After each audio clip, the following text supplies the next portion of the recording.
In the sweltering summer of 1518, a bizarre and terrifying plague swept through the streets of Strasbourg. But this wasn't a virus, a bacteria, or a disease you could catch in the traditional sense. It began on July 14th with a single woman named Frau Troffea. She stepped into the street and began to dance. There was no music playing, no festival being celebrated. Her movements were not joyous. They were frantic, rigid, and deeply unnatural. She danced for hours, her muscles firing uncontrollably.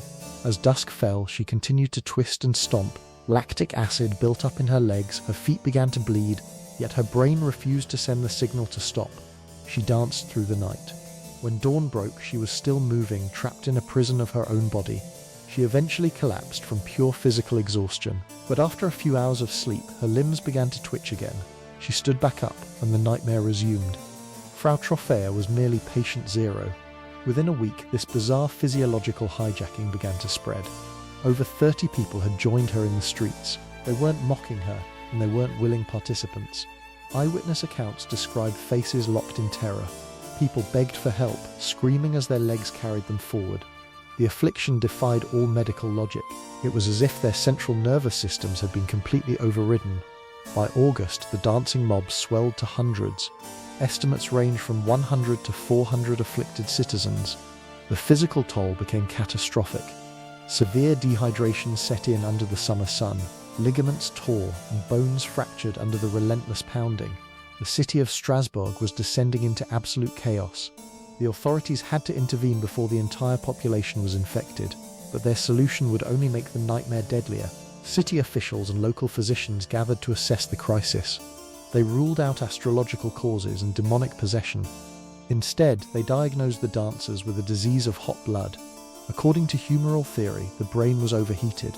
The treatment prescribed was dangerously counterintuitive. They needed to dance it out. Authorities ordered the construction of massive wooden stages in the public squares. They even hired professional musicians. Pipers, drummers, and horn players were paid to keep the afflicted moving. The theory was simple: exhaust the body until the hot blood cooled. Instead, the music acted like gasoline on a fire. The rhythmic beats drew even more susceptible people into the frenzy. Pushed past the absolute limits of human endurance, organs began to fail. Dancers collapsed from massive heart attacks. Others suffered fatal strokes, dying instantly while their legs still twitched. At the plague's peak, up to 15 people were dying every single day. So what actually caused hundreds of people to dance themselves to death? For decades, the leading toxicological theory was ergot poisoning. Ergot is a mold that grows on damp rye, producing a chemical structurally similar to LSD. Consuming it causes a condition known historically as St. Anthony's fire. Victims experienced terrifying hallucinations and violent muscle spasms. But modern medical historians have poked a massive hole in this theory. Ergot poisoning restricts blood flow, cutting off circulation to the extremities. It makes coordinated movement nearly impossible. A person poisoned by ergot could never sustain the physical endurance required to dance for days. This points to a much more psychological diagnosis. The year 1518 was a time of extreme misery in Strasbourg.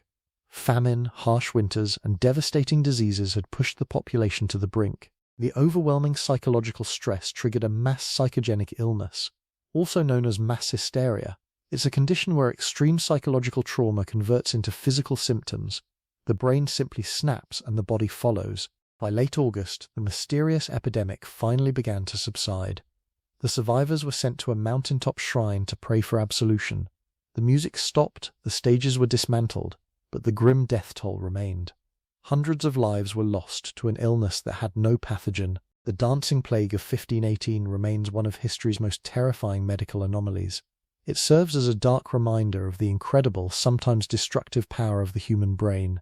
When pushed beyond the limits of despair, the nervous system can rewrite its own rules. The mind and body are not separate entities, they are deeply, dangerously connected. Under the right conditions, collective trauma can become a physical contagion. It makes us wonder how our own modern stresses manifest in our bodies. Are we truly in control of our own actions? Or are we just one breaking point away from losing the reins? If you want to uncover more bizarre medical mysteries, subscribe and stay curious.